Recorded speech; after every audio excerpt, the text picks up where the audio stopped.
Digibro wrote a light novel, and though there's only 2 parts of the anticipated 4 out right now, it's easily one of my favorite stories I've ever consumed. There's so much to it that I can latch onto, especially as someone who has been following Digi's analysis and miscellaneous works for a few years now. And if you're not yet familiar with it, I highly recommend listening to or reading it before continuing because there will be spoilers ahead. There is so much of how he views media, the different ways people function, where modern society fails, what he feels gives a person purpose, and his general personality embedded into the work that it's a treat on its own to take note of.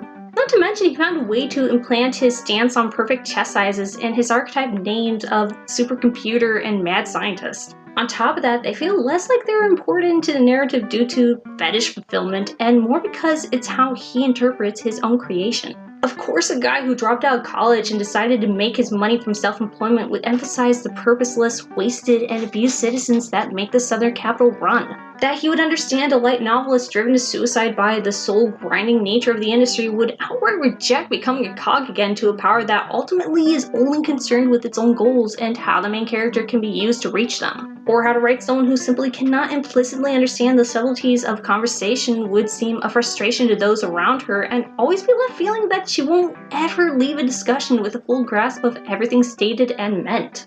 It's very much the kind of story someone like Digi would tell. At once very jokey and anything goes with little care to the strictness of typical narrative convention while also slightly subverting expectations simply by letting the story go where it's leading him. I very much get a sense that he wrote the light novel like I do my own scripts and poetry. He seems to have a general notion of what he wants to say and points to hit, but no real idea of how to get to them or the overall structure of the final product. Any wit or climaxes may come from his fingers just coasting off the momentum of just sitting down to write just as much as being from the product of pre-planning. It makes you think how often a person's favorite line or scene very easily can come into existence by pure happenstance rather than because the creator is some magical auteur. It's as though a lot of the stuff that ended up in the light novel were already floating around in his head in a nearby universe and was within reach as he was composing.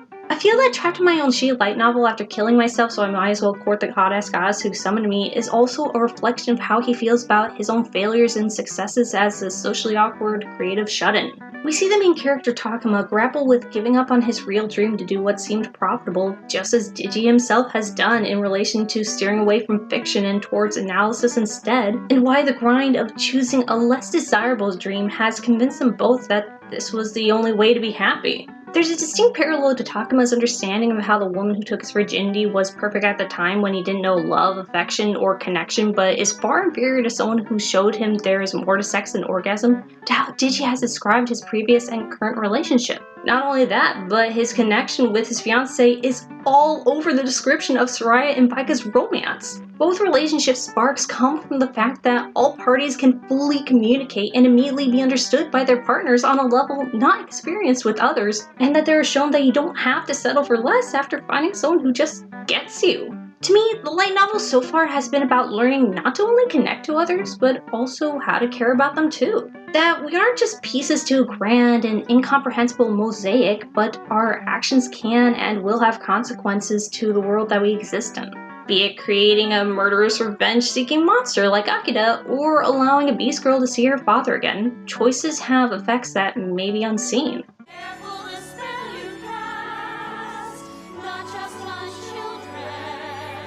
Sometimes the spell may last past what you can see and turn against you.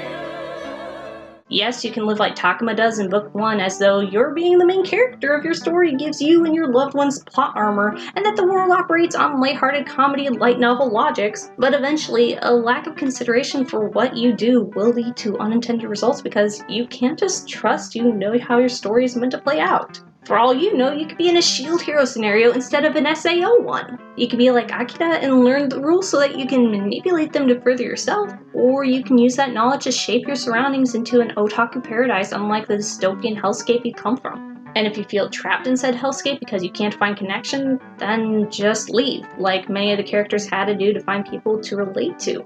It took Takuma killing himself and thus ending the self-made cage of light novel authorship to experience physical intimacy and to gain an appreciation for the little interactions in life in the town of Evermere. Soraya had to leave the psychic monastery in order to find someone with whom conversation didn't just feel like an unsolvable code, while Baika needed to journey away from the people she'd known her whole life to be someone other than one of her father's studious and serious daughters. Your current environment doesn't have to be your final one, and where your life takes you growing up might not be the best one suited for your personal development.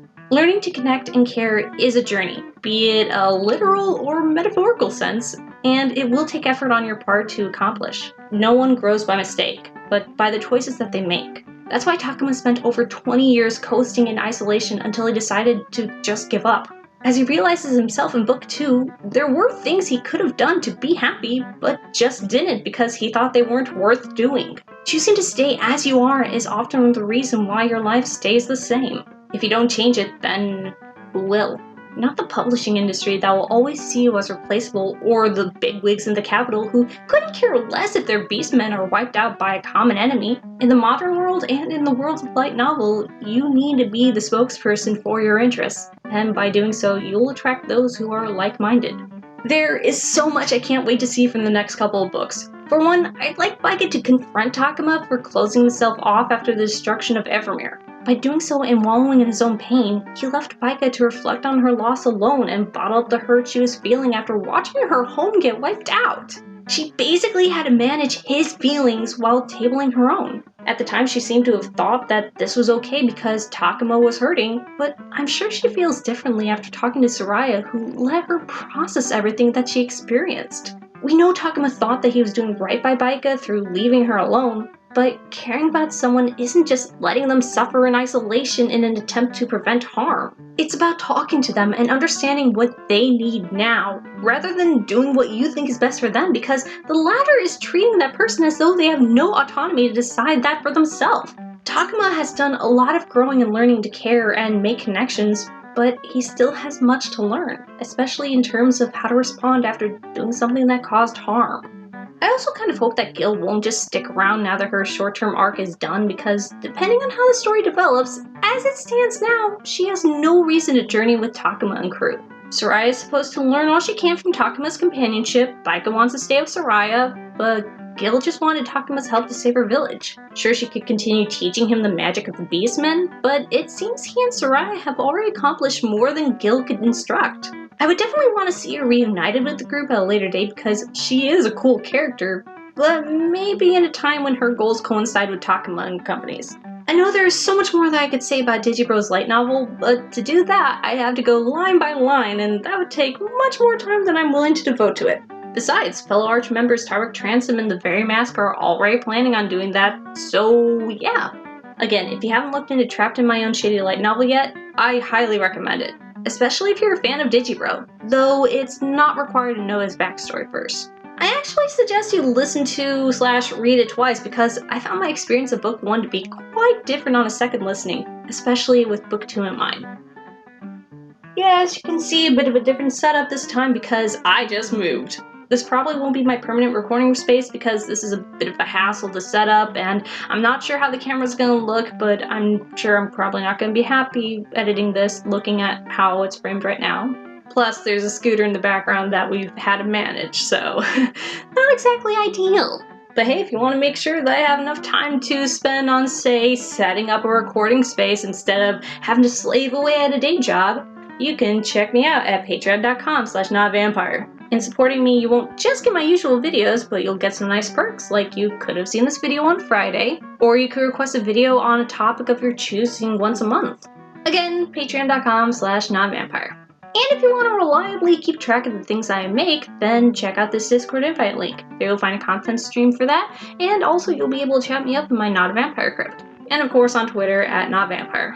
Thank you very much for consuming this video, and until next time. That's all you had to do, Skirt. That's all you had to do.